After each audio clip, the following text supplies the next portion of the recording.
Hello, PBO people. Welcome to Season 10. This time, Crystal Power Rankings. I'm joined by the stats man himself. One of the most iconic players in PBO in such a short time, Jarvis IMO. A member of the commentariat. Be sure to be in this chat very often. And the voice of Sunset bringing his talents down to Crystal.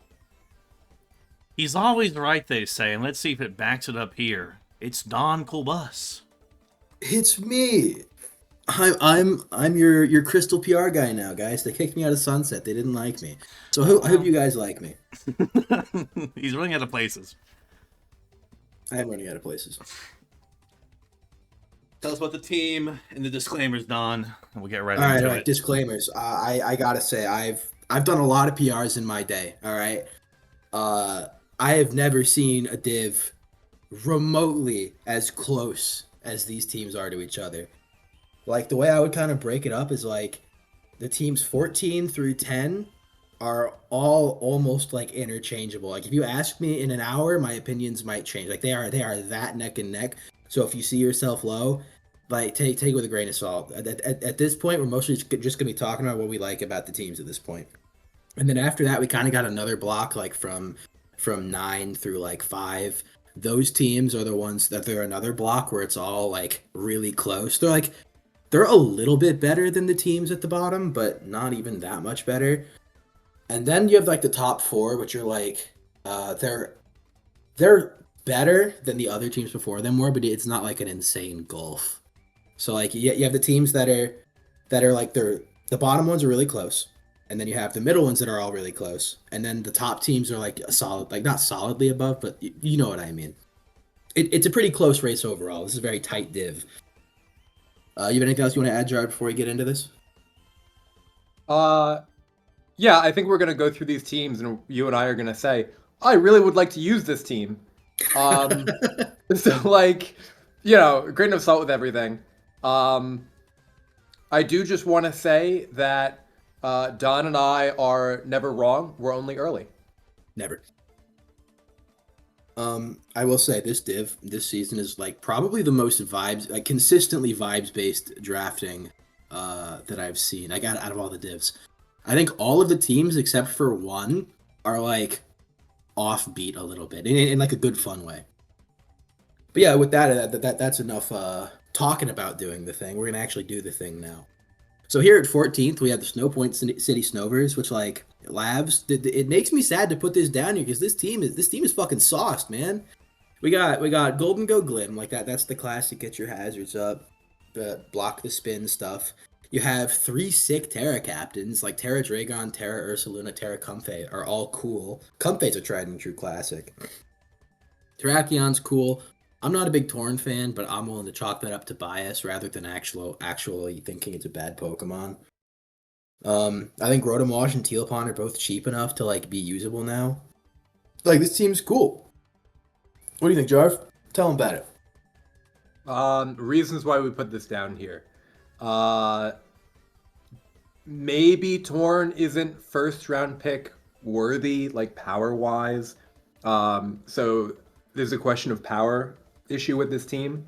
But you have the hazard stack, you have like a fat Ursaluna. Like, you want this team to play slower. Not really sure about the Torkoal and the Farig. Soaring was really excited when we showed him this team because Soaring and I went to the Las Vegas regional and there was a lot of Trick Room Torkoal. So part of the reason why it's down here is because Soaring is a hater, and we celebrate that in the PBO. Well, hold on. Hold on. There's a Torkoal photograph on my screen. What am I supposed to say? I also think, like, when we look at teams, sometimes if you just move 1 or 2 of the pictures around on the screen, maybe we'll feel differently. Soren, can you flip the Orgerpon and the Rotom Washed? Yeah, hold on. Can you do that live? Yeah, Orgerpon and Rotom Wash? Yeah, just flip them. Orgerpon. Okay, Orgerpon T, right? Yeah. Orgerpon T. Rotom. How's it looking on your end? Good. Just waiting for you to click screen. How's that look? Oh, Looks the Don, same to me. I fucking love this team. Dude, I can't believe he was able to pick up the Rotom Wash this late. And, like, we just lowered the points on it, too, so it's, like, That's actually compression. kind of worthy. Oh, you're switching it back. Dude, I have to switch it back. I Yeah. have to switch it back. I do want to say one thing though. Like, Dude, 2 Orgerpons on one team? That's crazy. dude, Oh, never if you told someone that this was a VGC draft, their pants would be full of shit. Like Golden Goat, Torkoal, Farigiraf, Ursaluna, Glim, like the Hydreigon, those are like the VGC classics right there. But unfortunately, this isn't VGC. These mons are like, they're good, but they're not like necessarily cohesive. The more I look at it, the more I kind of fuck with the Torkoal. Like, Yeah? it's here clearly to be like a FizzDev Boots spinner, which is like a fine role. But my only real issue with it is like you're paying Sun prices for something you're not looking to use Sun with, which is a little bit different than like just slapping a Torkoal and a Chlorophyll guy on a team. So I think this is one of the better uses of like just slapping the Sun guy on a team because it's not here for Sun. It's here to spin. It's here to get rocks up. Click Yawn. And for that, I respect it. I think this is a cool use for Torkoal. Yeah, I think one point of conflict that a lot of these teams are going to have is you can only Terra one Mon. And the Ursaluna Bloodmoon, the Ursaluna does a lot of the things that I think Torkoal does from a physically defensive standpoint, but it doesn't have the util of the rapid spin of the Stealth Rocks. I'm sure what Labs is thinking is on the game where I want to bring like the D-Dance Terra Hydreigon, and I need to get rocks down, or maybe I know they're going to spin the stuff away eventually from the Glamora. I want to run Glamora offensively without hazards. I bring the Torkoal instead of the Ursaluna. I'm excited to see how Labs plays this. This should be a fun team to use, and I don't expect this team to have like necessarily a bad record. But then again, as we go through these teams, I don't think any of the teams we look at we're like, oh, this team is totally going 2-6. This will, of all the divisions, definitely be like which coach is on that day, which coach was able to like crack the matchup. For sure. They're all good teams, right? How many PRs do we go through? We're like, man, these teams at the bottom, how do we even talk about this? I would change this, this, and this. I think we can change stuff, but like, all these teams look fun. All right. I do want to say one thing about this Ursaluna. Labs, I'm begging you. Guts, I don't think is the play with Terra Ursaluna. People see it. They see the big numbers. They're worried about cranking the numbers into the stratosphere. And I see that's the train of thought you're leading into also, because that's what the Farigiraf is here for. I guarantee it. But I'm telling you right now, treat it like Annihilate. Be Bulk Up. Be Drain Punch. You're strong as hell. You're fat as fuck. Lean into it. Bulk up. Be lefties. Be a great defensive typing. You're a blend of Terra Iron Hands and Terra Annihilate, two of the most dominant Terra captains in PBO history, and this guy has never been experimented with. Hats off to you for seeing it, but I'm hoping you're seeing the connection that I have, and I'm hoping it's actually as good as I think it is. But like Jar said, I'm never wrong, just ahead. So even if it doesn't work out, you have anything else you want to say about this team, Jarv? No. Encore, right? Nice fast Encore with Orgerpon and with Comfey. Good speeds here. I like this team. Generally. I like it too. It looks very fun. Unfortunately, someone had to be last. All right, we move on to our 13th. Mr. Bossman. All right. We've got Dragon Spam. Lots of dragons. Only fairies, Grimmsnarl. Is this Sun? I think this is Sun. You've got the Terra Wake. Yeah, it's Sun. It'll go well with the gouging. Thundurus will be able to get off some, and Venusaur. Thundurus will be able to get those weather balls off. It's a non-Terra Venusaur, right? That's correct. Yes. Yeah. It's Land Apple Wake. Mm-hmm. Non-Terra Venusaur, like, it's not that it's not usable. I don't know, maybe it just erases the issue of having too many points invested by not having the Venusaur has a Terra option as well. This team is interesting. I think we personally don't like it because of all the dragons, the fairy. Some people don't like Empoleon as like your steel, although I know Don does, especially in a double water setup. Number one Empoleon supporter right here. It'll be interesting to see how Cherry Hill uses Ninetales, because I think typically in Sun setup, the Ninetales comes in, it clicks a button, maybe it'll click like an attacking move, but generally it's there to like set weather, die, healing wish. It is the only Encore Mon on this team, so that could be kind of dangerous. Not a ton of hazard support. You have rocks with Lando, but I want to say that that's the only form of hazards this team has. Maybe Venusaur gets T-Spike. And Empoleon gets rocks as well. Interesting team. I want to see where Cherry Hill goes with it. Cherry Hill did drop down from Sunset last season, so we'd expect Cherry Hill to kind of blast through this division a little bit. I don't know. This definitely has the tools to rip through some teams. For sure. I think this team is a classic case of trying not to fully commit to Sun, just like people try to not fully commit to Rain. But unfortunately, I don't think you can really do that with weather. Like this is another token case of the Sun team, the two Sunsetters being in the last two slots in PR. It's like I think that's how it was in Sunset the last couple of seasons. And here it is again. Like the thing is, Sun kind of needs a lot of pieces to go right. Not as many as Rain does, but it still needs a lot of pieces to go right. This team has a lot of like the offensive pieces for it, but it's like there's no good like I guess Gouging's a fine Protomon, but it's still like a fire type. Like you want like a Tusk or a Moon or something on Sun as well, and you just kind of don't have that. Top speed is kind of an issue here. Your top speed is your Thunderous at 111, I believe. Which is kind of not ideal because you want to be forcing, or you want to have a top speed that doesn't rely on speed boosting like Chlorophyll or Dragon Dance or booster speed. The Terra Captains are all really strong. Like Terra Wake and Terra Hydrapple are all really good. Landorus is a great panic button Terra guy. There might be like one game in the season you can do like a Terra Water bulk up kind of thing, but it's not something you rely on. But Landorus is good without Terra anyway, so who cares?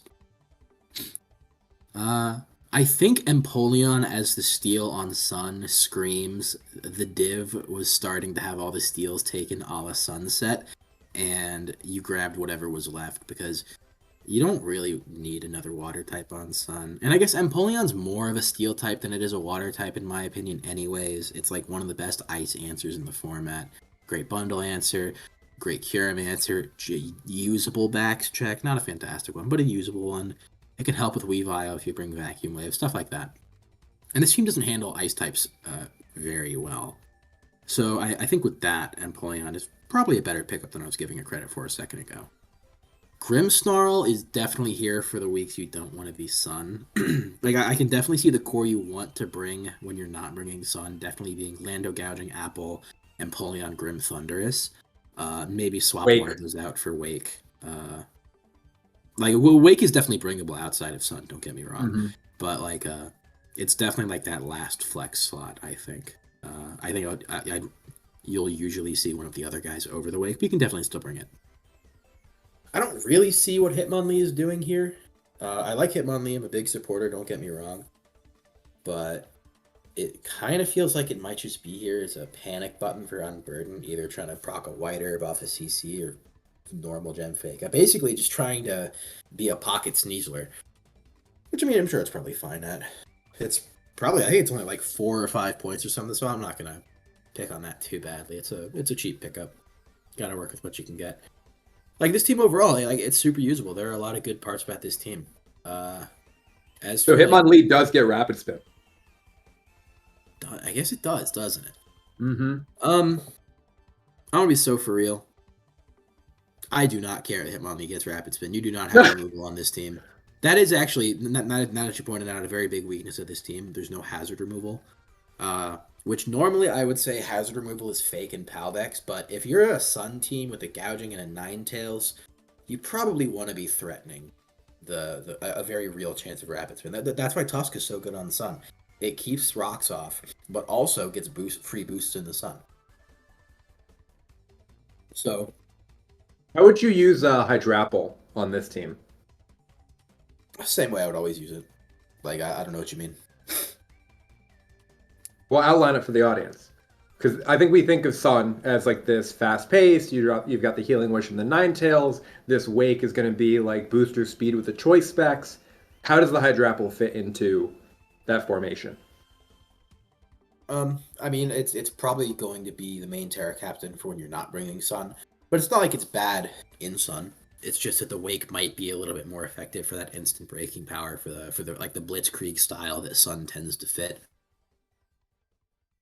So, I could see Hydrapple being benched in some games just because of the playstyle of his team. Even though I think Apple is like the better Terra Captain overall, it might just make sense to bench it sometimes. But even then, even if like we're in Sun, Apple's not like a slow defensive piece of shit. Like that guy is very proactive. So like, even if you're trying to play a game quick, you just switch into your Apple, click your Leaf Storm, your Giga Drain, your Fickle Beam, your Terra Blast, your Earth Power, whatever you want. Or you could play defensive with it if there's a guy you need to check. Your Dragon Tail, Recover, Yawn, stuff like that.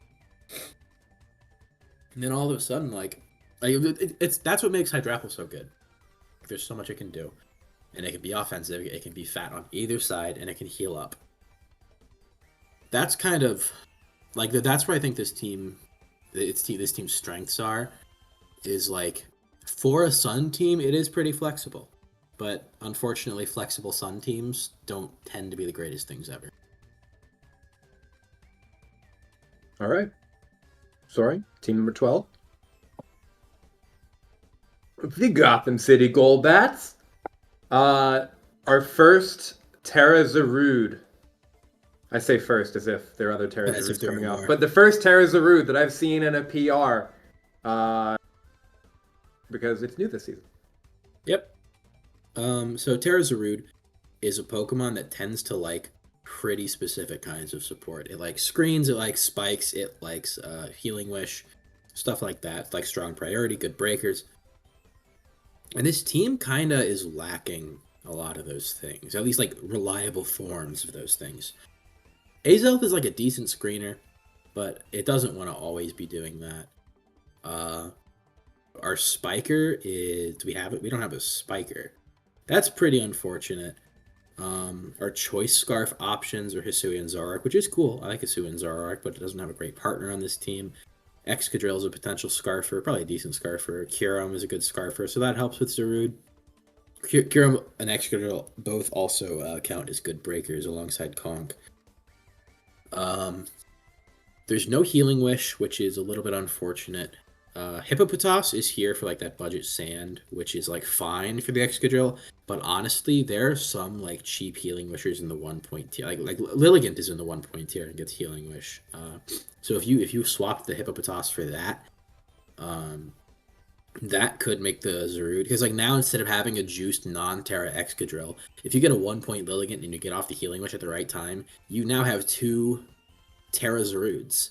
You have an almost dead Terra Zarude and you just heal it right back up and they have to beat it all over again. Good Mons is when you have 2 Terra Zarudes. Yep. Turns out it's pretty hard for it to be a bad thing to have 2 of a good Pokemon. If we're talking about like what I think the biggest issue is on this team, it's definitely the Terra Captains. Zarude, aside from Zarude, obviously. But the problem is with Garganacl, is that Garganacl is pretty much reliant on Terra to be a good Pokemon. And you have the best Terra Captain in the format in your number 1 slot. So Garganacl is going to be a pretty much useless Pokemon in every game, because if you Terra your Garganacl, you're leaving your number 1 Pokemon on the bench. And like Garganacl can win games on its own, right? But people are getting better, and they don't really fall for that kind of stuff as much anymore. Like, forcing prep is valuable, but when they know your Garganacl's not a threat, it might not really force that much. Jolteon is similar. I think it's pretty terrible without Terra. Because like it's like Regieleki, it just gets owned by every fat ground ever. And then the last like major thing that's an issue with this team is your only hazard removal being Kunkelder, which like it can do technically. And It's Exo. never. Oh, you're so right. Ignore that point. I'm stupid. Um, so yeah, the hazard removal's fine then. It's fine. Can't get Defog. Yeah, Conk the steel type as Excadrill, it's kind of like just worse Iron Treads. It's fitting in the roll compression, but it's not really doing the job of a steel very well. Like it can, but it's like a frailer steel. Um, really like Primarina. I think Kyurem is going to get a bunch of opportunities to do stuff. Uh, but overall, I think Don's right in that there is a bit of a struggle on the support of the Zarude. And like Zal likes to say that, Terra Zarude can win any matchup. You just have to find the right set. And I do think that is somewhat the case. It might be made more difficult by the narrowness of the other mons in this team. One of the things that I actually thought about trying going to the season was drafting like a Sand Garganackle team, because the reason why Garg is so reliant on Terra is because you could just have like a water or a grass type and just rock it. Even if you are like max HP. Yeah, well, but you get max HP, max SpDef Garg, and it's still not able to like really sustain against those super effective hits. So I was thinking maybe with Sand, with that SpDef boost, kind of like in the same way that Tyranitar does Garganackle have the sustain even without Terra? It's just something I've been thinking about. I'll be curious to see if Gotham actually ever brings the Hippo. Is the real Hippo still on the board, Soaring? Hippowdon? Almost certain. Yeah. No one picks that guy up. And I they think should. He's the GOAT. Yeah, Hippo's great. If there was going to be a move He is. that Gotham should take, I would say pick up the real Hippo. Like the speed tiers in this team are already really good with the Jolteon at 130, the Salazzle at 117, the Azelf at 115, the Zoroark at 110. All kind of frail, but that's kind of what you start to get once you get to those speed tiers. Do you need all of them? Could you drop one of them and grab the Hippowdon? I think so. I think that would tie a bunch of stuff together, just caveating that with that Sand tick damage might start to hurt Zarude. And it would block the synthesis. I would like to chime in for a moment. Shoot. About... You can chime, Echo. Yeah. Wait a minute. Let me type in Hippo for Gotham and I's DMs. I said on January 18th, we talked about drafting, and I said you could swap out Jolteon Salazzle for Big Hippo and find another grounded poison. It might kill your speed tiers, but could be good. I also want to re-emphasize like Don coined this term for me, like a Terra hog. Zarude's gonna want that Terra all the time. I mean, Don's already talked about it. I don't need to say anymore, but Zarude's gonna want that Terra all the time, so I think you can erase maybe the Salazzle, get Big Hippo. I don't know. I think you can find points to drop either like Jarvis, I believe, Jolteon or Salazzle, and get Big Hippo and run 10 mons instead of 11. And plus, I want to see. And plus, I want to see Hippowdon. That's really my main point. I want to see selfishly Hippowdon. Conversely, right? You could drop the Garg. That's if you're what like, I was gonna say. Yeah, if you're not ever gonna Terra it anyway, right? Move the Terra over to something like, I don't know, Conkeldurr or like Primarina. You can still grab the Hippo because it does have a nice synergy with the Excadrill. It's gonna allow you to play fatter.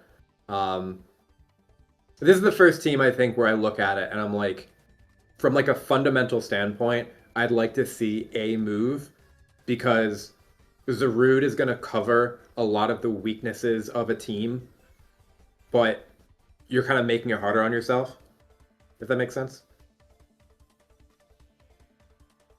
I don't know. I think the thing about Zarude is that, unlike some of the other like high tier guys, Zarude is kind of hard to use. Like it takes a lot of support and a lot of work to get a team that Zarude can actually function well on. And I'm not sure that this team is like necessarily doing all of that to its maximum potential. I kind of think if you have a Terra Hog like Zarude, you should be finding ways to minimize the amount of points you spend on other Terras, which is kind of one of the unfortunate things about this format. Because when you have high tier Terras with like Zarude and stuff, you really don't see the cool stuff like we'll see on some of these other teams later on. But if I'm piloting this team, I'm trying to drop the Garg, potentially drop the Salazzle. I'm looking to get a budget Healing Wisher. I'm looking to get a Spiker maybe.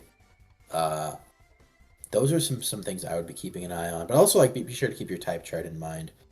Like this team's pretty ground weak, actually. Like the moment Zarude Terras and if Azelf doesn't come, there's no ground resist. So if you can grab a ground resist, like if there's like an Orgerpon form left on the board, if there's like not a Hearthflame, I guess, but or Cornerstone. I guess it doesn't work out because we already know Tealpon's gone too, right? So maybe an Orgerpon form wouldn't help. It's a thinker. You can think about yeah. what there would be to add or to take away, but For sure. there is like a piece missing here. But we're only going to put a Terra Zarude team so low. Yeah, I think that's everything I have to say. We good to move on? Yeah. Puts us at number 11. Correct. Chicago Chimchars, Big Gabe.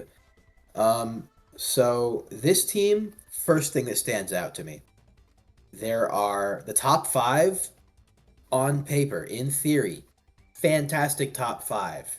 You got Pagos, Terramoth, Terial Gliscor, Metagross, Terrape. All classics. The rest of your guys kind of start to fall off from there. Overquill is cool. Overquill's the GOAT. Base Rotom is like Mr. Roll Compression and is cool, but it can't come to every game. It's like a very specialized Pokemon. But like that's what it looks like on paper, but then you actually start looking at it like in practice and you realize of those 5 real guys, 3 of them are Terra. So really you can only have 3 real guys at a time. And this is a great example of that like minimizing Terra costs that I mentioned in the last one was because now if we Terra the Moth, we're leaving like 2 guys worth of points on the board basically. Because like a Nihilip without Terra is like technically usable, but it's like significantly worse. Same with Gliscor. And if I Terra the Gliscor, the same now applies to Moth. And it's really just kind of puts you in a bad spot that way. And then the rest of these guys kind of just feel like they're here to check off a couple of boxes without thinking about how it supports the rest of the team. Like for example, Rabombi feels like it's here as token fairy type, token speed tier, and for webs, and like that's it. Regieleki is here for token top speed and rapid spin. Overquill I actually really like here. Milo's fine here, and Rotom is like roll compression here. So like I guess there's only a couple guys that do that. I think you said Regieleki's here for token rapid spin. I believe it's pronounced Tolkien.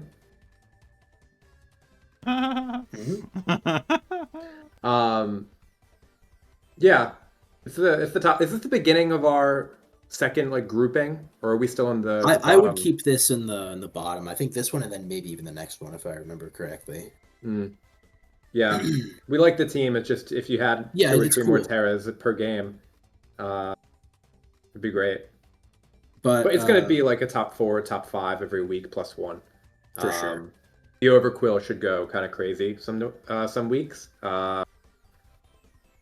It's interesting. It just feels like there's a lot of investment. This is the issue that I had with my team last season, actually, where I had so many guys that like really wanted Terra, and then when like one of them couldn't Terra, or like I was in like what I saw as like a 50-50 in game, I would commit and then it would punish me later on. You just kind of, I think Gabe is going to get squeezed during a bunch of games this season where they have to make a call and you have no idea if it's going to net out into a winning position. I will call out the speed tiers as well. It jumps from Gliscor at 95, which you won't necessarily always run offensively, up to Iron Moth at 110. So that will open up for a number of mons to run Adamant or Modest. I think that's kind of fine because like the only one because 105s wouldn't be able to get the jump on Gliscor still, right? Unless they're like greedy with their creeping. But Gliscor does run offensive, especially with Terra. Yeah, it depends on how he's On going to the commit to Terra, Terra week to yeah, week, or like for what sure. the matchup might be. One thing I think that's really important when building around Pagos is like the main counterplay, the best counterplay to beat Terapagos is 100% using Terra Ghost. And so when people draft Terapagos, the most common way they draft around it is round 1 they get Terapagos, and then round 2 they get as strong a dark as they can, whether it be Roaring Moon, Weavile. I've seen Terapagos Terra Zarude in like 8-person pools where you can get some pretty crazy stuff. Uh, but like here, your dark type is Overquill, which isn't like a bad Pokemon. I like Overquill a lot, but I'm not sure it's the caliber of Ghost Revenging that Terapagos really wants.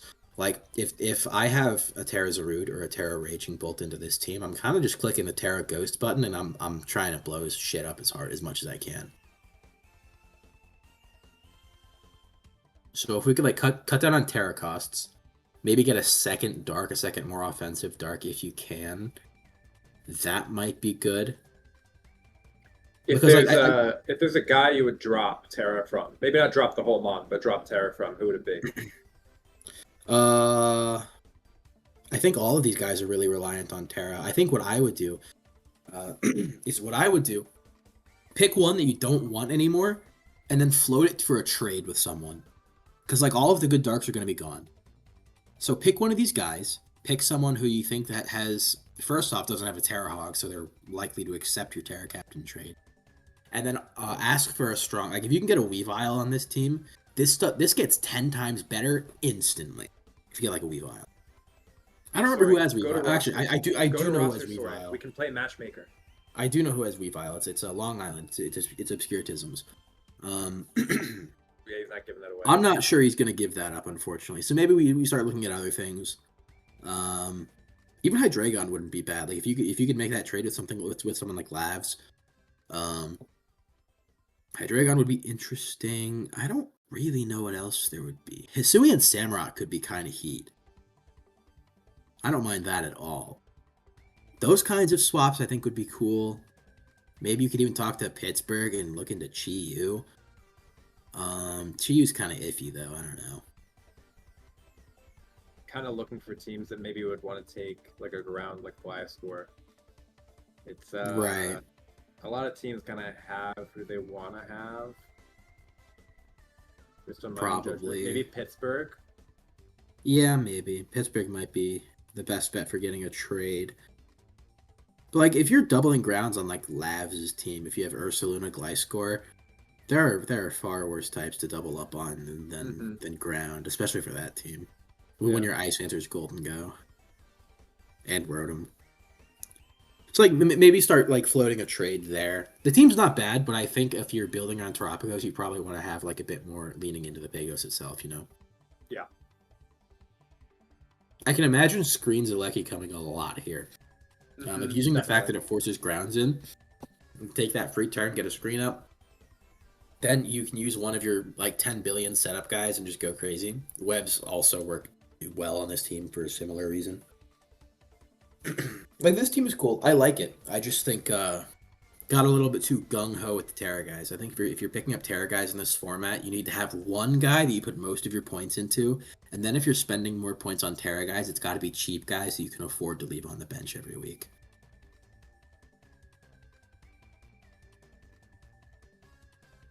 All right. For the next, Team story? All right. Pittsburgh, Season 2, Pittsburgh. Pittsburgh. We were just talking about this a little bit. We got the Palafin team. This team is interesting. Pittsburgh always picks up Scizor, doesn't he? He always grabs the mascot pick. More or less, yeah. Typically. The Terra Captains are very strong on this team. I like the Terra Captains on this team. Like, if you'll notice, there's a lot of points in Terra Captains on this team. But compared to Chicago's team from the last one, the difference here is, like, these guys are still a lot more bringable without Terra. Like, Sinistra is my go-to example when I think of a backup Terra Captain, because it is phenomenal without Terra, and Terra just makes it better. Kilowattrel is, like, worse without Terra, but it's still usable. And then Chi-Yu is Chi-Yu. We all know Chi-Yu. Doesn't need that much damage boosting.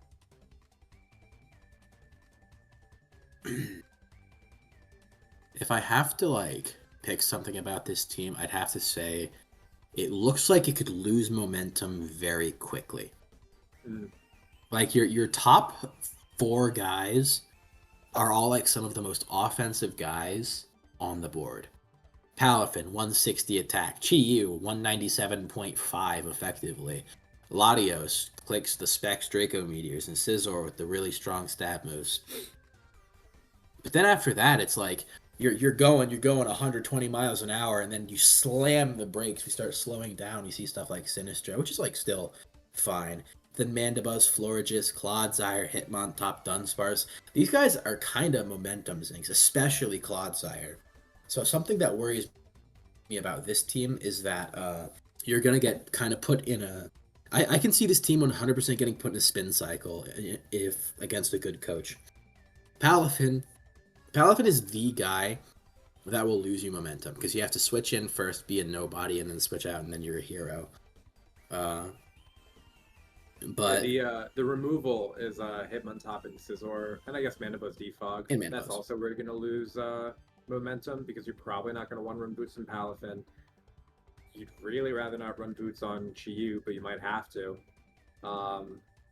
If you don't run Boots on Mandibuzz and Kilowattrel, then the rocks are really going to start to hurt. Mm-hmm. Like, you're talking about momentum sink, and I'm just kind of getting flashbacks to last season with Blasphemous Blacephalons, where he would totally bring something like Clodsire, Mandibuzz, Sinistra, Scizor, Latios, Chi-Yu to a match and win. Like, handily. And, like, we'd probably say that's just because Blasphemous is, like, really good. But if this is the kind of, like, fatter style that, like, Pittsburgh wants to play, I'd find that to be very exciting, very, like, encouraging. I'd want to tune in to, like, a Pittsburgh game if he's able to, like, unlock that. Sure, but I think what I would say to that is, like, if we're comparing it to Blasphemous, I would say I think Blasphemous won in spite of his losing momentum, not because it fit his playstyle, which is something I think Pittsburgh has to be very careful about. Like, Clodsire very famously gets walled by every steel type with an air balloon, and I mean, Chi-Yu and Palafin don't have any walls, right? Like, they just don't have any, except for, like, no, they just don't have any. But they're both Hazard Weak. Like, Palafin isn't technically Hazard Weak, but you have to come in, take rocks, come out, and then take them again. Kilowattrel's Hazard Weak, Chi-Yu's Hazard Weak, Mandibuzz is Hazard Weak. A lot of the other guys are kind of weak to spikes. Hitmontop is not an actual spinner. Like, it gets rapid spin, but it doesn't have a way to touch ghosts, like, at all. So it can't actually spin on them. You'd have to, like, rip a Technician triple axle to force them out. Mm-hmm. You can defog with Mandibuzz, but then you're getting rid of your own spikes from, like, Clodsire. Clodsire being the only rocker is also really rough here. I guess there's Dunsparce, but Dunsparce will come once a season. Hitmontop gets rocks, right? I don't think so. I have it up. Hold on. Use the handy-dandy raft site. Yeah, check out PokemonBattle.org. Sick. Rock. Oh, he does not. He gets Rock Slide. Yeah. Does not get Stealth Rock. No. Like, basically with this team, like Jarv said, this is the kind of team Blasphemous would use. Blasphemous was a great player. He came in, he made finals in Sunset last season. But the thing is, a team like this with success is going to be very hard to use and requires a lot of very mindful play, I think. You have to be very mindful about when you're bringing things in, when you're willing to take chip on things. But the good news is, your top 2 guys are like 2 of the best button clickers in the history of Mons. So once you get that positioning right, you get to click a button and you get to put yourself in a much better position because of it. What are you thinking, Jarv? I think that's about it for Pittsburgh. That's it? Yeah. Okay. We didn't talk about the Kilo. He does have we the will talk 2 about most reliable Terra, the 2 Terra Cap guys we always mention is like Terra Sinistra, Terra Kilo, the 2 most reliable Terra captains that everybody drafts. He's both of them. He's both of them. Yeah. All right, I think we can move on to our. Is this number 9 now? Yes. After this, we're going to 9. Yes.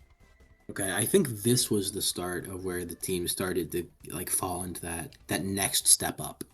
The rebrand and Mr. Comeback. For sure. So from this point until like team number 5, team number 6, again the teams are like pretty interchangeable here. Just a heads up. We got the big double moon team, Roaring Moon, Blood Moon, just like Leo from last season. It's an interesting Triple moon if you count Slitherwing. Kind of looks like a crescent moon on its back. Oh, okay. Necrozma. Necrozma's got a moon thing going on. It's very moon themed. Part sun, part moon. All right, this is the moon team. But anyways, this team is like it's a lot more of a comprehensive structure here. I think like we have triple regen, we have Tinkaton for support, Blood Moon breaking, and cleaning. Terra Necrozma is one of the most threatening mid-tier Terra captains out there, and we have Chinchino, which like Chinchino's there. It can tidy up and like do some lead shenanigans. Raichu, I think, is just there for funsies. But I gotta say, I fuck with these Terra Captains. These Terra Captains are sick as fuck. Terra Slowking is like offbeat, but can like defensively check things and can chilly reception around, or it can do some Calm Mind stuff and end a game with like Calm Mind, Slack Off, Terra Blast coverage move. Slitherwing has the bounty on it because we all want to see Slitherwing do some crazy shit. I speak for all of us when I say we. Yes, we want Slitherwing to go crazy. We want Slitherwing to go crazy. But realistically, I think the star of the show here, in terms of Terra Captains, is Necrozma. It's not really close. Necrozma is like impossible to prep for. You don't make a check for it. You just hope you can beat it, and you like maybe you click taunt on it, and that's it. But even then, it's strong as fuck. So maybe it'll just click Photon Geyser and do half your health. Yeah, what do you think, Jarv? Also gets rocks. If you don't want to bring Tinkaton for some reason, you can bait the Necrozma as like a setup threat and then just drop rocks. Triple Regen Core. Toxapex, Amoonguss, Slowking. I think some of the other power rankings might have talked about how Tinkaton is like a fake fairy because it's not a fighting resist, which you would think would be an issue next to Roaring Moon and Ursaluna Bloodmoon, that a team would just be able to click CC into this. But instead, you have Slowking, Amoonguss, Toxapex, 3 very physically defensive mons that you don't even really need to invest in on the FizzDef side, all resist CC. And Slitherwing, if you want to throw that in the mix. So, like, very interesting team. The Orgerpon Hearthflame kind of sits there right in the middle of the Roaring Moon Tinkaton speed tier. I think is going to be very crucial for this team. You're going to have to set up against Drew in order to break through whatever regenerators they decide to bring. This team looks like it's going to be very annoying to like prep into. Yeah, for sure. And you know, we can't move on past this team without me mentioning Orgerpon Hearthflame, the GOAT, the biggest turnaround of my opinions, probably ever. Orgerpon Hearthflame is like insane, best mold breaker Pokemon to ever exist. Wait, Ogredon Colbus talks up upon. Dude, I've been talking up Hearthflame. That guy's sick as fuck. But it's an insane breaker. Turns out, Cudgel plus Grass move plus Play Rough hits almost everything in the game except for like, I don't know, Rotom Heat. Just click Stomping Tantrum though. Just pray they're not Ability Shield. And then like that's it. It's one of the best breakers I've ever seen. It doesn't need an item. You can sweep with it too though. You can click SD Trailblaze. You can do spikes. It just you can't really do the bulky stuff that the other ones can. Weak to rocks. Yeah, weak to rocks. Which usually when you have a Hearthflame, you kind of want to be you kind of want to have a decent hazard removal option, which this team doesn't have. But like Chinchino's there, but this team looks like it's trying to play a bit slower. Like you have the Fat Bloodmoon, Utility Tinkaton, Triple Regen, Moonlight Necrozma, Morning Sun Slitherwing. This team is trying to like win the long game and then beat you with Roaring Moon in the end game. I think you'd like a spiker on this team though. I mean, you have Hearthflame.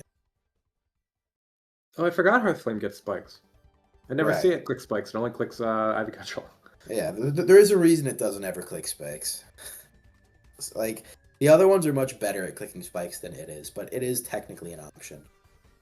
Oh, I would definitely like a spiker on this team, 100%. I don't Maybe really. like, Maybe if you like swap the Chinchino for like Colossal. I was kind of thinking That like seems Kinchino okay. and Raichu for like an H Quillfish or something. Is it available in this div? It might be. I don't hate that. Third poison type. You have to watch your ground weakness at that point. This team is actually pretty ground weak because Okidogi Hearthflame is going to be rocks weak, and it's going to take 25%, and then like 30 something for whatever Earthquake clicks. Yeah. If Slitherwing ever Terras, you're kind of in trouble. So you got to be really careful around those strong grounds like Tusk, your Landos, stuff like that. Would be shocked to see Balloon Pickpocket Tinkaton. For sure. But that's the thing about Tinkaton. Defensively, it's capable of so much, which leads to it being stretched thin a lot. Like it's also this team's only dragon resist. It's so like if there's a gouging fire or just a dragon with good ground or fire coverage, this team is at risk of getting bowled over real quick. That week 5 matchup against Cherry Hill will be interesting. For sure. Because it's gonna have to deal with wake and gouging, which is gonna be really and Hydrapple. So like that's gonna be really tough because this And team may Lando. be trying. Yeah, and Lando. It's like it's like offense. And he doesn't even need the sun to do it. Like this team wants to play the long game, but some of its type chart liabilities kind of prevent it from doing that, I think. Like I'm not gonna like I don't want to say leak sets, but I'm not gonna suggest too many sets here for that Cherry Hill game because I don't want to like give them everything or like I don't want to put anything on anyone's radar that they didn't have already. But there are definitely some sets I can think of for Cherry Hill's guys that can like absolutely blow up this team. With that being said, I like this team, and I think with well played like dancing around with regen guys, you can definitely beat almost every like threatening offensive guy there could be for this team. And even then, just pull a panic button Terra on any of your guys because they can all do that. Do you have anything else to add, Charv? No, that's it. All right, let's keep it pushing. Norwalk Noiverns. Let's talk about the top 4. All right, go for it. Yeah, Tinglu Glowking, really annoying to break through. Terra Quavel, something that I have decried as immoral, in fact, as a Terra captain, because that Aqua Step Moxie boost is just gross. Terra Enam, newly unlocked. We know that Norwalk loves the Enam from last season. The only Mon that can successfully use Terra Stellar Blast because of the contrary. Baxcalibur, which I guess was a late pickup, and that's why it's not on the top line. Disgusting Mon, especially with Glowking. We've seen that thing make runs so often.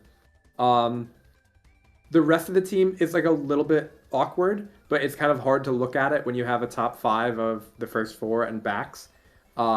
When Don and I were talking about this team, Don was kind of like, yeah, I would just bring the top 5 and Smeargle every week.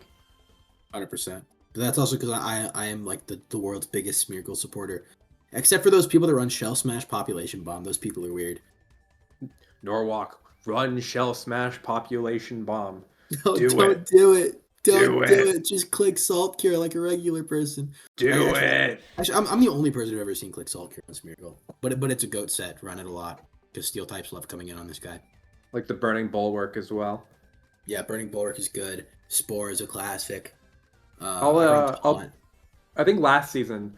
So just for the record, if you're in the middle of this PR and you're thinking, God, I don't know if I should ever like put faith in PRs because last year Kowtow and Jarvis did the Crystal PRs and they were so wrong. I think they had Norwalk last and they made the same kind of like logic and reason with like, oh, Skeledirge is like borderline unusable. We're not really sure about the Enam here. This is our correction.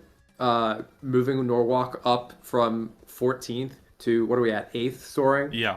with many of the same mons.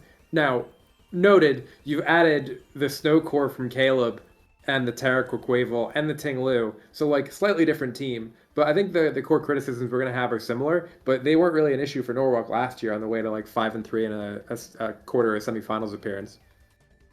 Semis, yeah. Yeah, I think semis. I want to see more Gambit. I think Gambit is a little underutilized or underexplored in the PBO. I think someone tried to use it last season, and they like got a sweep as they were dropping it, which is really funny. I'll be excited to see if Norwalk can pull off like a Gambit sweep or something. Not really sure about the Hisui Electro Terra. It might have just been like a free Terra. Definitely wasn't. I don't know. Yeah, you're never. I don't know. You're never tearing the Electrode. I think the 1-point Doug Trio is cool. Agreed. I don't know if you're ever bringing. It's one of those steals we left down there. Yeah, I don't know if you're ever bringing a Lowland Sandslash. That is like something that might be tough for this team. Yeah, the Lowland Sand has kind of heat with Glowking. We've seen it before. Yeah, it's kind of cool. Yeah. Syracuse has packed me up with that. Very strong. Hazards might be an issue because you don't really want to run spin on Quaquaval, and then are you really going to bring Sandslash? You might have to run boots on E&M. You might have to run boots on Skeledirge. If you're putting down tons of hazards with like the Ting Lu, maybe your opponent is just like, I've got better removal than you. I'm going to trade the hazards, and then I think I'm going to win out because I've got, I don't know, something better with Rapid Spin that can threaten the Skeledirge if you bring it.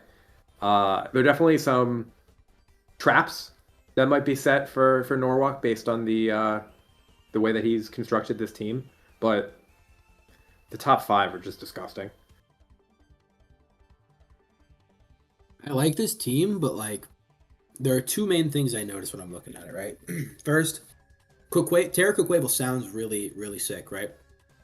But Terra Enam is just better and costs a lot of points, and you're probably not going to be tearing the duck that much. So we kind of just have a regular Quaquaval, which is not a bad Pokemon, but it's just okay, you know. So we've got Terra Enam, Glowking, regular Quaquaval, Ting Lu backs every week, which is significantly worse, I think, when you're thinking about Quaquaval versus Terra Quaquaval. It's still good, but the second thing I notice is that our speed tiers are kind of fucked. The jump is from Enam at 106 to Hisuian Electrode at 150, which means that a lot of things can just run Adamant on you if you're not completely max speed timid. Like Roaring Moon with an Adamant nature is only 5 points under Enamorous. So if they get greedy, they can run like an Adamant Moon. Weavile can run Adamant into you. Meowscarada and Darkrai can run Adamant and Modest into you. These are just free damage boosts off of some of the most threatening mons in the format. And I think that's probably even more of an issue than like the double Terra thing. Because like some of these guys they are crazy dangerous, and letting them have a free 10% boost on all their attacks is... I get you have Glowking and Ting Lu, but they can't take everything forever. Even aside from the Adamant versus plus speed natures, every team has like like how many Orgerpons is Norwalk going to face? And Norwalk's going to have to Scarf something or bring either Hisui Electrode or like Doug Trio to try to like outspeed them. Nothing hit like an emergency button. So that's going to be tough. Yeah, it's super tough. Spherical Webs might be. I do think non-Terra Skeledirge is... I know Jarv said it's like Norwalk's thing. I think non-Terra Skeledirge is just not a good Pokemon. I think non-Terra Gambit is also not a great Pokemon. Gambit might be priced well enough to where it's viable now, but I'm not sure. I like Alolan Sandslash and Doug Trio. But another thing about this team is our Rapid Spinners are kind of like suboptimal. They're not like bad, but like I can't imagine, like Quaquaval's thing isn't to spin. It can do it, but it doesn't do it often. And if a Alolan Sandslash is coming, it's likely because you saw an offensive opening with Glowking, which means it's probably not going to be spin as well. So realistically, I feel like technically of the threat of spin, but I'm not sure if people are really going to respect it. And if you have Scarf Enam all the time, you're going to be taking rocks before Terra. Same with backs being weak to rocks. If Dirge gets knocked, which it loves to do, all of a sudden the team is kind of rocks weak, which is just something I think I would be worried about. Hmm. You have anything you want to add? No, I think we've covered it. All right, let's move on to our official top half. After like what, an hour? 55 minutes. 55 minutes. All right, Good pace. Meowscarada Keldeo time. Here we go again. Meowscarada team Another is Keldeo. Meowscarada Keldeo team. Another Courtesy of Meowscarada Zaw. Keldeo Lando team. This seems pretty cool. Meowscarada Keldeo, the tried and true classic. I am Landorus Incarnate's biggest glazer. Sub Lando, my beloved. Gravity Lando, my beloved. That guy's the GOAT. Skarmory's fine here. It's here to spike. It's here to body press. It's here to be a steal. It's inoffensive. Terra Harkonine, I'm pretty sure, was a comfort pick from Voids. So I'm not going to fault you too much. Also, Terra Harkonine is like very real. It's a big threat. It can just be hard to position sometimes. But it's like probably one of the best breakers in the format. If you position it right. Screamtail is token Fairy, Tentacruel is token Poison Spin. Non-Terracomo, I think, is not great. I think you are begging to have someone Terra Fairy you, and the rest of your team doesn't really appreciate Terra Fairy. Like, Skarmory is fine, Tentacruel is fine, but I don't know. I think you said when we were looking at this team that a lot of the Mons post like Skarmory or Harkonine were drafted because they needed to fit one role, right? We need Screamtail because we need a fairy and we also need something to break like a speed tier. We need Tentacruel because we need a grounded poison and we need a spinner. I think of the post pick 4 or 5, the one that you liked the most was the Vikavolt. Can you talk about that a little bit? For sure. So I think Webs is they're really, really nice on this team because Keldeo is like one of the most famously strong like round 2 Terra captains in the format right now. And the thing is, it kind of gets revenged by a lot of Scarf knockoffs when it's running like the Subcombine Terra Ghost stuff. Because Terra Ghost is like one of its main sets. It's like spamming Ghost Water or Ghost Fighting combinations. But Vikavolt, what it does is it really helps with that, especially when you have something as fast as Meowscarada. Because some people think it's like unnecessary to have a really fast guy under webs, but I love having a super fast guy under webs. I had it with Dragapult once, and you realize like, oh, if I just have my really fast guy under webs, they're either Scarf, and then they get brought back down to neutral from webs, and they just get locked in, and I can own them and still outspeed them, or they're Boots, and I still outspeed them and own them. So now all of a sudden, my fast guys just are like really oppressive when webs are up. Keldeo is one of the most insane breakers of all time under webs. Landorus, without access to rock polish anymore, now gets that pseudo speed control that it really loves. It can probably do like some crazy life orb stuff that it can't do as often anymore. Like a lot of times you'll see more Scarf Landos or like Resist Berry Landos, Leftovers Lando. But with this, you can definitely start affording some more life orb if you're getting those webs up. Like this team, especially, and like, don't get me started about Webs Harkonine, all right? Like that's a match made in fucking heaven. Yeah. I like the Vikavolt here a lot. This is like a very hard Webs team. Bisharp is like fine, I think. Quilladin is a spiker. Yeah, this kind of seems like an 8-mon team with like the final 3 not fitting into the 8-mon grouping, being Como, Bisharp, and Quilladin. I don't know what you're gonna do with the non-Terra Como. I want to see it. Here, I'll put it like this. I think non-Terra Como is bordering on unusable. So what I would do if I'm you with this team, because I saw you talking in Kingpin's Woods. You mentioned you just wanted to try this Pokemon, and I'm glad. I want someone to try this Pokemon. But I think to actually use this Pokemon, it's got to be Terra. So I think if I'm you, what I'm doing is I'm ripping that Terra off of Bisharp and I'm throwing it on Como. And if I don't have the points for that, I think I'm just dropping the Bisharp and I'm grabbing some budget guy that's like a point cheaper. Because like there are definitely Como is kind of expensive for Terra. I think it's only 2 points because no one uses it. So, can we get a check on that? Yeah. Maybe like a choice scarf combo.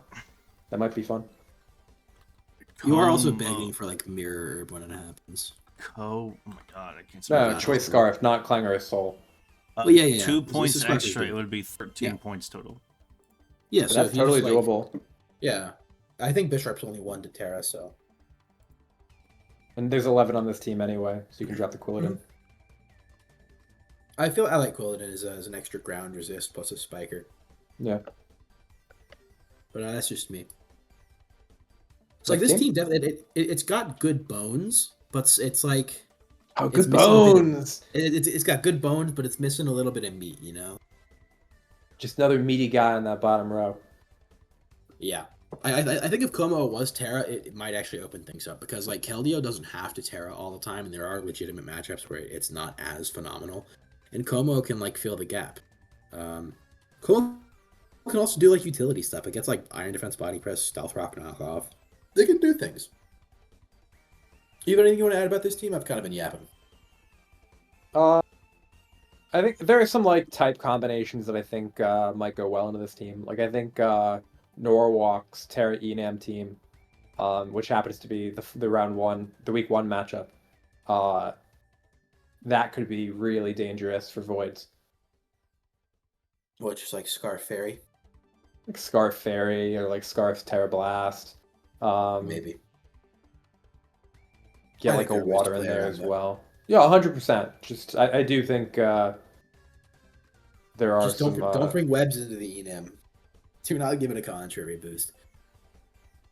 Nah, it won't be contrary. Q charm. Right. In All Norwalk. right, sorry. What's Next up? team. Oh, Next team. Number six. Talk about meaty guys. Terra, Meaty guys, I love Eviolite meaty Bishop, guys. Eviolite Bishop, Big unexplored, Quilladin, the biggest, meatiest guy. underexplored. I mean, saves your ground weakness, right? Anyway. Yeah, ground. It's kind of a ground weakness. It's kind of an ice weakness. Yeah, Actually, I'm like freeze just strike I'm counterparts just this saying team. shit. Installing Scottish Stoutlands. Is that him? Nope. You got That's this. him. It's the first one. All right. Lyrics. Yay! There, check out lyrics. I know you're listening right now. I just want to say to you, I'm so proud of you for getting around 1 Pokemon. So proud of you. Oh my god. And you got a very good one on top of that. Terra Tusk is a very good Pokemon. Doesn't need Terra, which I think you leaned into here pretty well. Bundle is great speed control alongside Tusk. Corviknight's good screens and pivoting for it. Hisuian Samurott is good spikes. Like a lot of these are just solid Pokemon. I think it kind of starts to slip a little bit when we get to the Ments. I think non-Terra Ments is really not that good. It's cool, and maybe you're just trying to have it for like the bulky Ments. I like bulky Ments a lot, like Roost, Dragon Tail, Flamethrower stuff, Hurricane. Those are cool sets. It also has Defog, but you have Corviknight for that, so who cares? You can also definitely choice the Ments in this team. I also have the Volcanion Clefable, and those guys have great stats. You can't really set up because the Unaware Clefable is going to come in, and if you want to like rip something like an Iron Head into the Clefable, you've got the Volcanion that can come in and be very like. I would say with the Volcanion, if it's not going to be like a win con, or you're like, I don't know if I want to tear this thing when my win con is Great Tusk. I would not just like bring it and have it be like choice specs and it's gonna fire off 1 or 2 shots. Make that thing defensive.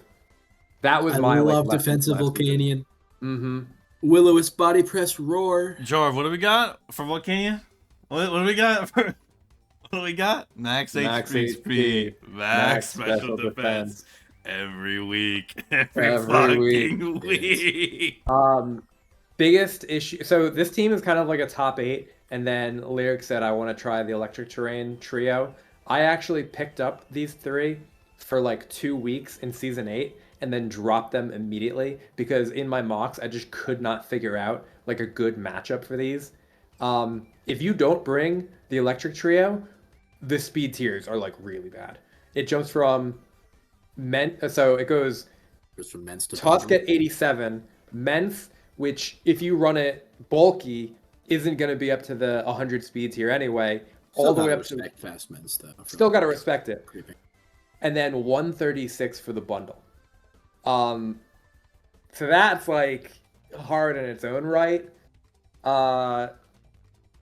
If Tusk is going to be like your win con, I think then you start to think about like hazard control, which like should be fine usually with Corviknight, but if they have like an Electric Terra captain, which Electric looks good into this team that's triple water with Bundle, Volcanion, Hammerot, um, it just things start to cascade. I think Lyrics is going to be strongest this season when the Hammerot is going to be able to get the Ceaseless Edges off like early. Maybe you run like a defensive Terra Ghost Volcanion or something.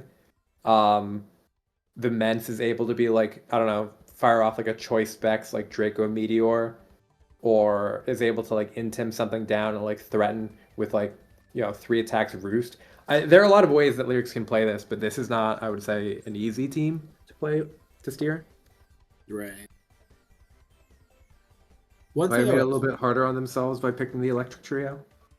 Yeah, I think with the Electric Trio, like I get that it's supposed to be like a fun little gimmick thing just to try. They're not putting many points into. But one thing you have to keep in mind about using these guys is this doesn't work like a regular cheap fun guy that you try, because this requires 2 team slots to use at all times. You need to bring the Pincurchin for the Iron Leaves to work. You need to bring the Pincurchin for the Alolan Raichu to work. Or I guess you don't really have to bring Pincurchin No. for the Leaves to work because it's Terra Leaves, but There are a lot of also good assists the bundle. Raichu sets too. Like you can run, like not I to don't give know stuff about away, but like a lead Sash Raichu that can get a ton of value.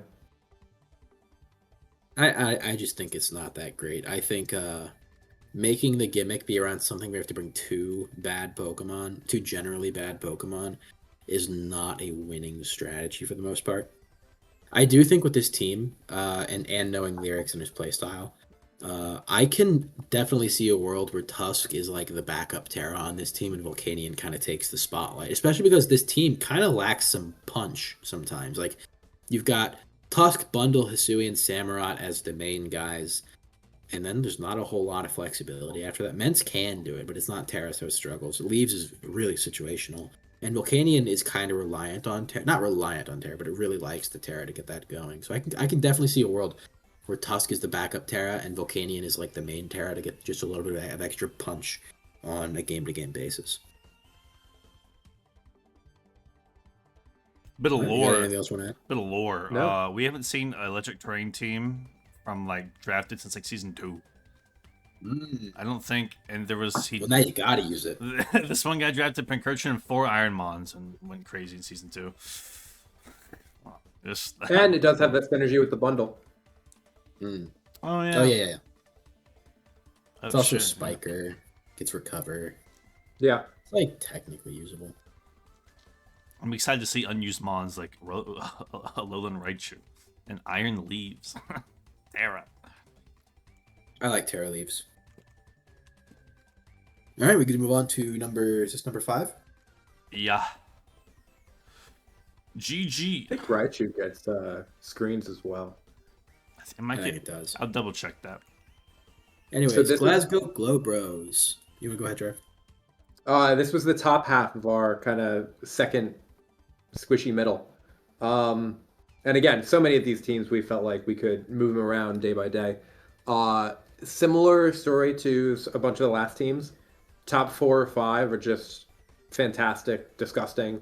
Darkrai, Terra Urshifu Rapid, Pecharunt, Orgerpon Cornerstone good even without Terra. The Sturdy is going to come in very handy. Terra Belly Bolt. I love Terra Belly Bolt. D-Knight. Then we start to get into the areas that we don't love.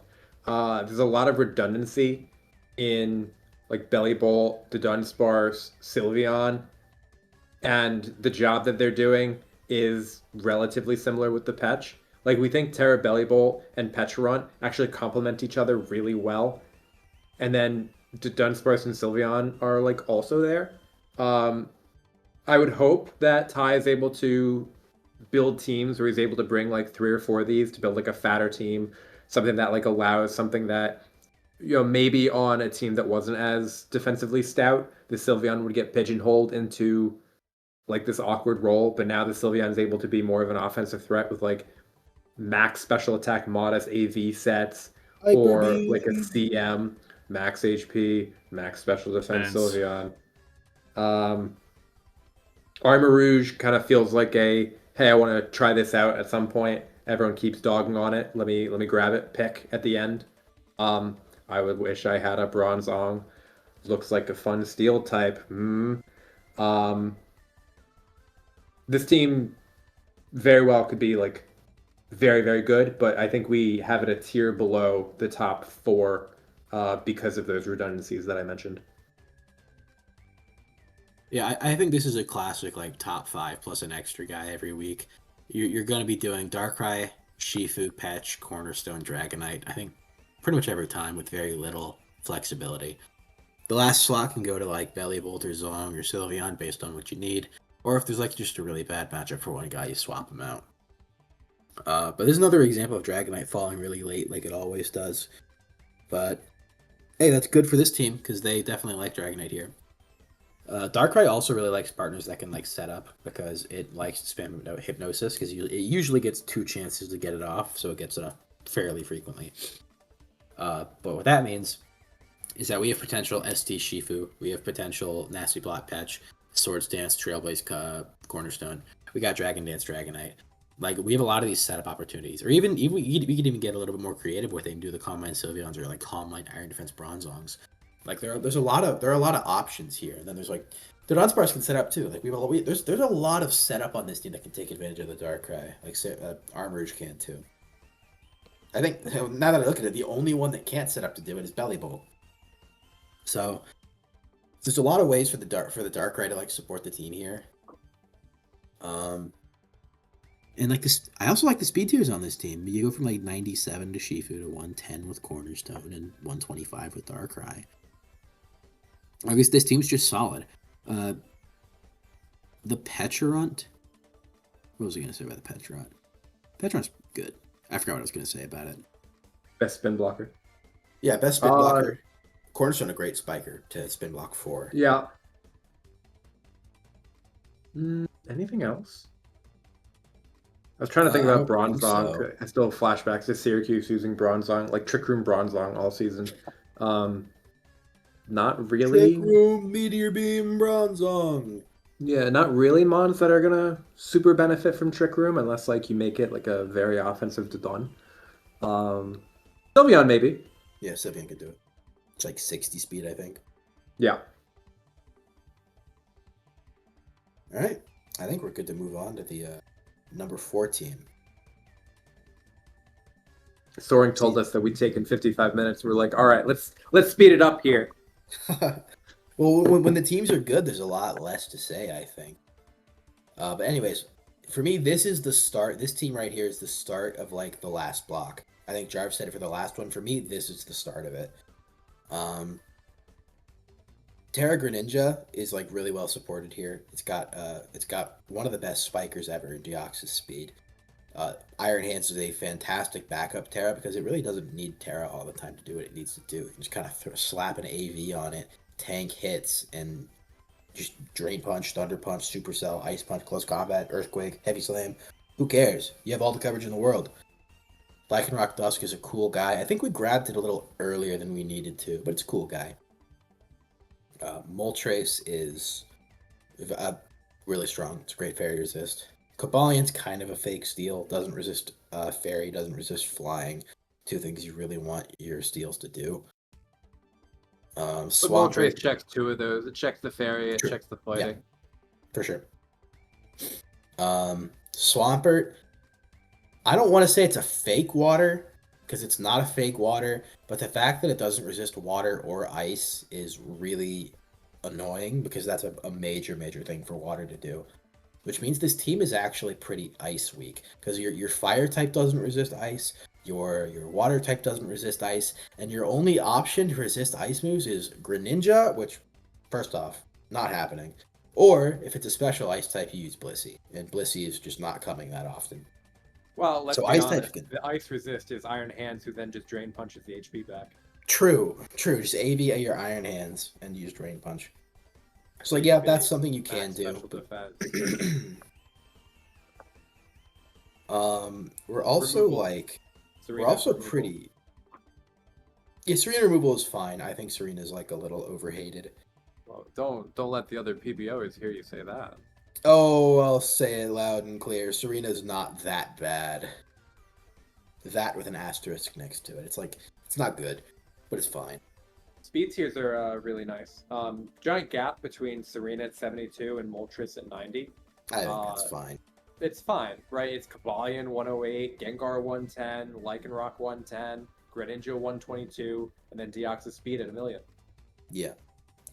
I do think this team is also a little bit ground weak because Moltres can check grounds, but the fact that every ground just gets a rock move is frustrating, to say the least. And Serena just won't be coming that often, so I can see teams pulling up with the plan to click Earthquake a lot into this team. Yeah, I feel like a lot of June's matchups are going to be, can I preserve the HP on the Moltres so that I don't need to go to hands because my Moltres is too chipped. You really want hands at like full HP so you can get an SD off, and then now you have the Drain Punch, which is able to like keep it up. The Moltres takes a knockoff, and now rocks are like down, and it's like kind of in trouble. Or, you know, there's like an unlucky crit on like an ice move when the Moltres comes in, and now the Moltres is at like half, and you're like scrambling to find an opportunity to find it to like roost. So you got to find like an emergency Iron Hands like switch in. It just, things could cascade defensively with this team. So just something to watch out for. Yeah. Iron Hands is definitely doing a lot of heavy lifting with this team's defenses, I think. Well, good thing he's got those big old mitts. Oh, yeah. You have anything else want to add to this team? No. Swampert.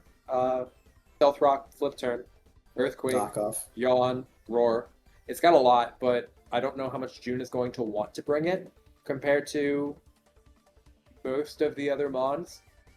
It might be that during prep sessions against a number of these opponents, June is like, I gotta bring this Swampert. I need it to just be like max HP, max Fizz Def, and like Flip Turn here so that I can get into my Greninja. Yeah. I can see that for sure. I do think that with Swampert being around, like it pairs well with Moltres. Like Swampert's weak to grass, Moltres checks the grasses. Moltres weak to rocks, Swampert checks the rocks. It's like a pretty intuitive, natural pairing. Yeah, pivoting might be a little difficult for this team. Kabalion gets Volt Switch, Iron Hand gets Volt Switch, but doesn't really want to run it. Swampert gets it on Flip Turn. a good bit. Yeah. Moltres also gets U-turn. Serena gets U-turn. I think there's a good amount of pivoting. I think the Gren, Dio, a lot of Iron Hand sets, Lycanroc, they don't move. One thing that I'll just kind of throw out there from my experience using Lycanroc last season is Lycanroc CC with Eject Pack. Really nice. I never used that. I can imagine it's good though. I was always a Life Orb merchant. Sorry? Alright, I think we're good to move on to our third place team now. Long Island Tyranitars, friend of Pokemon Trainer Orange. This team, the top like 5 Pokemon, like the best 5 Pokemon are very, very clean here. You're talking about Woger, Tread, Zapdos, Weavile, G-Weezing? Skip the G-Weezing. I was gonna say. The 5 best Pokemon here. Gerald Weezing may have something to say about that, Don. I think Weezing is going to be a fairly common 6th on this team. Let's put it like that. Like this team is like pretty foolproof, I want to say. Like it's not. I feel like it's kind of hard to screw up on a game-to-game basis. Like you could pull up, copy paste the Smogon sets from Woger, Tread, Zapdos, Weavile, and Latias. Just paste those onto your builder, show up, and you'll win anyway. Like this team functions so naturally with like how these guys want to work. Treads is great roll compression. Zapdos baits in like grounds it can U-turn on to go into Woger and destroy shit. Weavile is fast and great support for the Woger. Latias can Healing Wish the Woger, the Zapdos, the Weavile back up, or even like the Treads. The weaknesses of this team, though, come in like these lower tier guys. Galarian Weezing, I think, is like not a fantastic Pokemon. If you ask Ben, Ben will say Galarian Weezing is one of the worst Pokemon ever created. I wouldn't go that far, but it's definitely like not fantastic. Terra LeBron, I love Terra LeBron. You know I do. Terra Hoopa. Yeah, I'm a big fan Unfortunately, I don't think it fits on this team very well. It could come to a game as like an Assault Vest guy, but if you're not tearing the Woger, I think you're throwing. This team is built around the Woger through and through. Basculegion is here as a backup water, I guess, but I don't really think we need it. It's also here as like a spin blocker, I guess. I actually really like Chestnut on this team. It's a good backup ground resist in the event Zapdos has to take an Ice Spinner, like a Stone Edge or something, and if Geezing doesn't come. It's a great spiker and knockoff guy here. It's a good Fizdef guy. It's Synthesis, Leech Seed.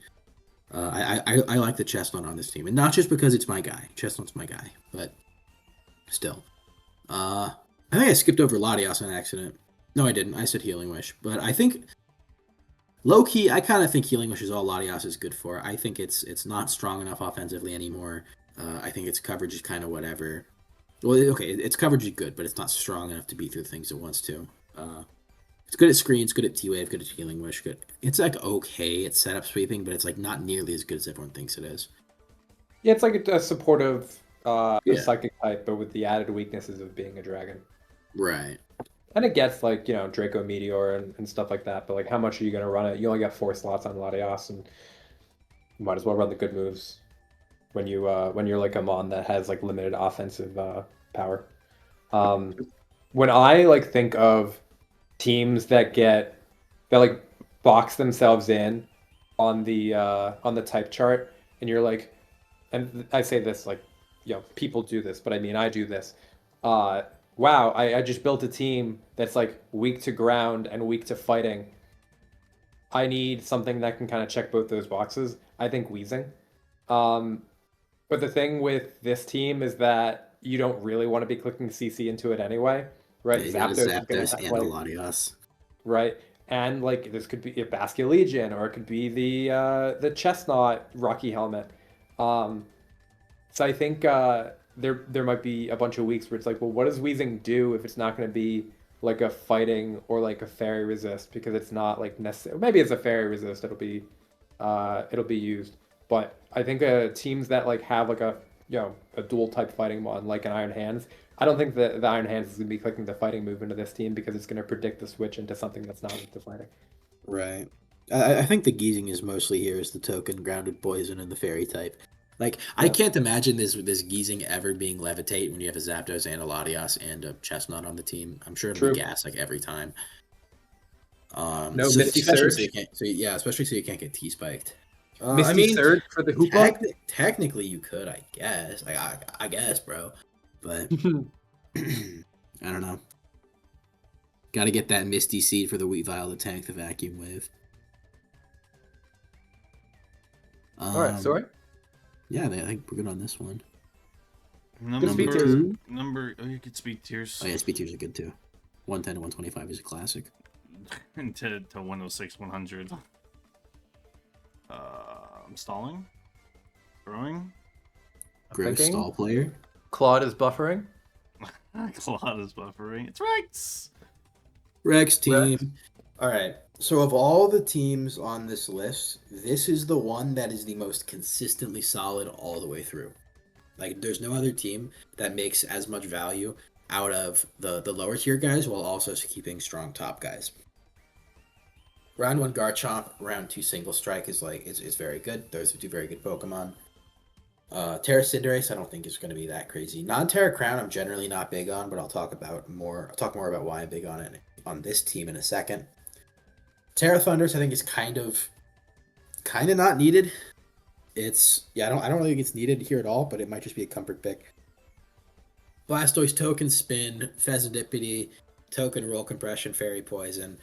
Pardini is here because Rex wanted to use it. He talked to me about it, actually. And Mesprit is here for like healing wish purposes, screens, U-turn, rocks. The Mesprit stuff, the Mesprit kit. And then Magneton is here for funsies because why not? So basically, Urshifu single, Urshifu dark. The reason or not the reason, the way you usually play with this guy is you play with the understanding that your opponent has to Terra Fairy in order to deal with it generally.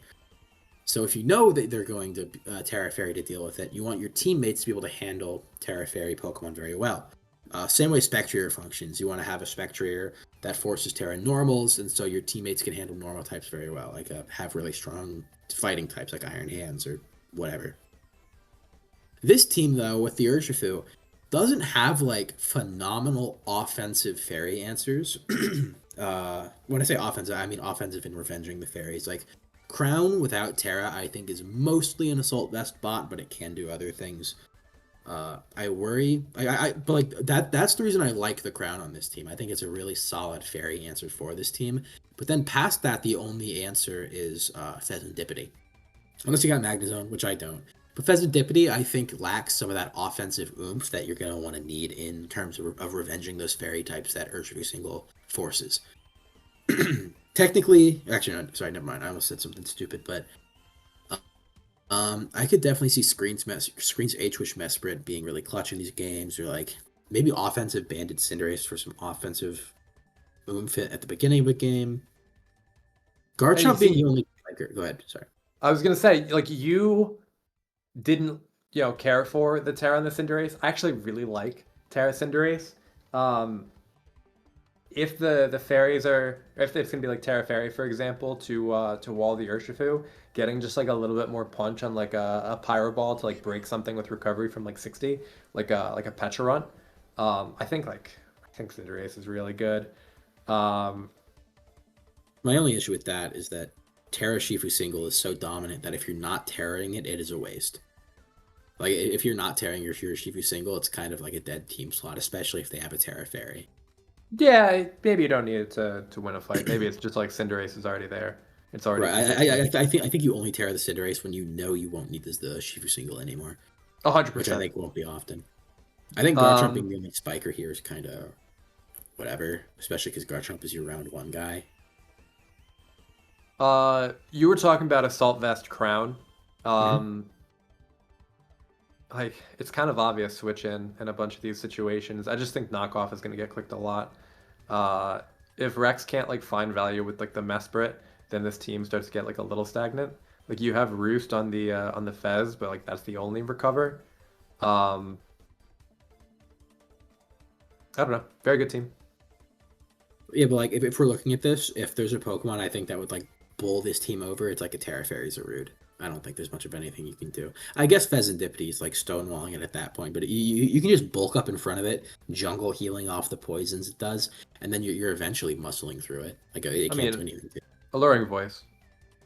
You get confused. Then it starts. Yeah, but it's not going to be. You would need some crazy Parafusion for that to actually work. Maybe. Not only are you going to be bulky Zarude, you're going to be healing once in a while. I actually would like to see a booster energy Crown a bunch. Like a booster speed. You can see it sometimes for sure.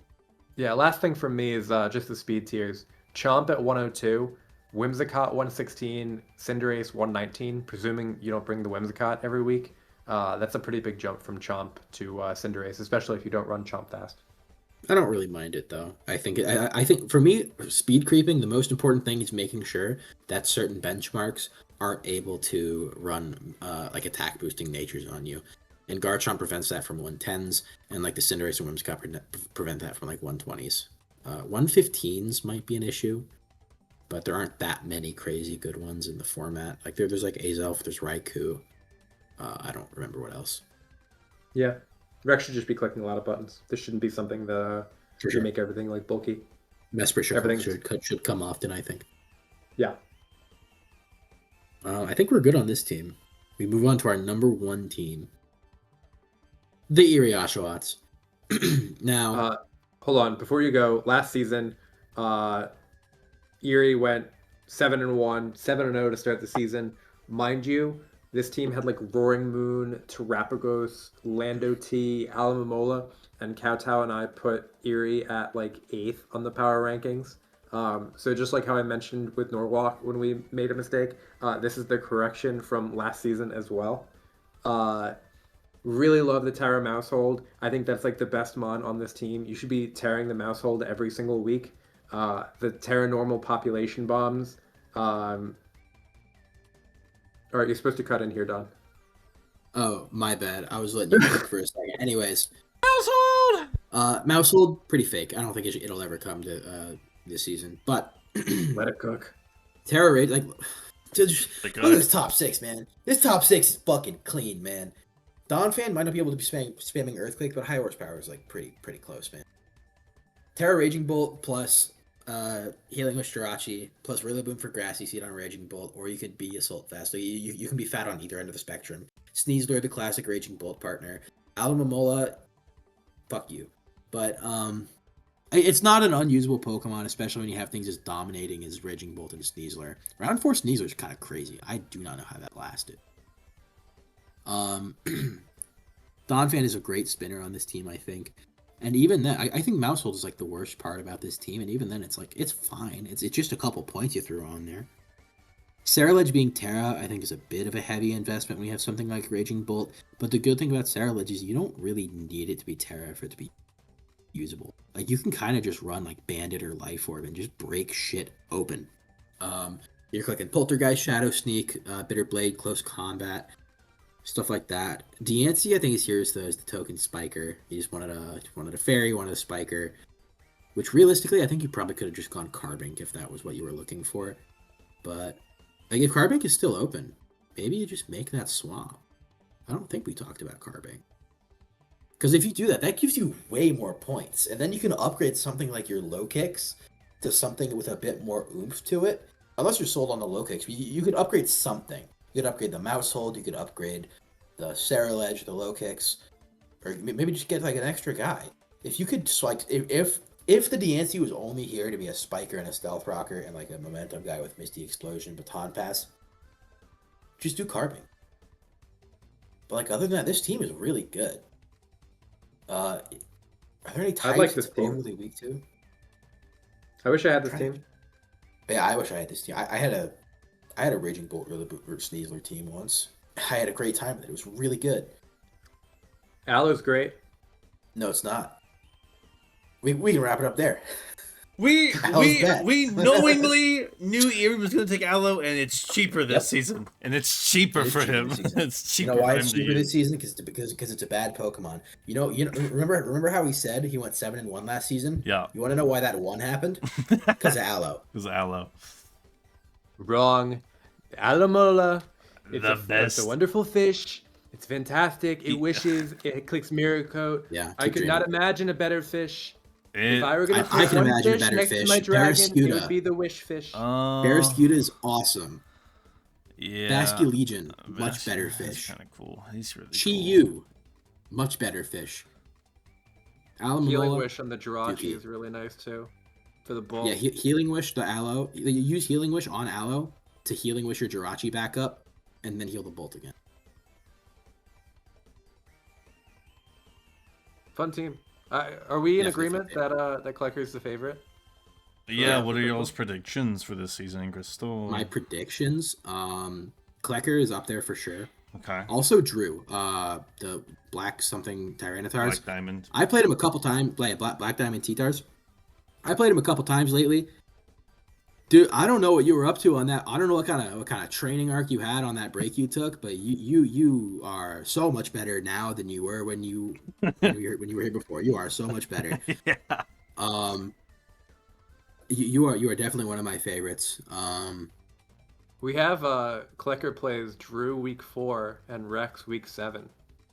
Those are going to be interesting games for and sure. then June week 3, just to top off Yeah, our fill out the top 3. Top 4. Yeah, top 4. I think Obscuretisms is also up there. I think he's going to be getting prep from Orange a lot when Orange isn't trying to throw the game for him. Sorry. So yeah, Obscuretisms. Note to you: if Orange ever tries to sell you on a set that you yourself are not sold on, trust your gut. All right. If you don't trust your gut, trust Smogon. Trust Smogon before Orange. I'm telling you. I'm telling you now. Trust Smogon? What? Where is this coming from? I know, crazy statement. I wouldn't trust Smogon. I was like, what? I was like, trust but Smogon. I would trust him before Orange when it comes to set building. I have the where does he have website it? pulled up. Okay. I'm feeling like, what am I feeling like? I mean, it's gotta be like Klecker versus someone, right? I can give you the playoff teams. Two finalists? Klecker Lyrics? I don't know. Clicker lyrics is possible. Klecker Gabe, Klecker Rex, like it's, I don't know. I don't know. I don't know. I think Maybe Rex.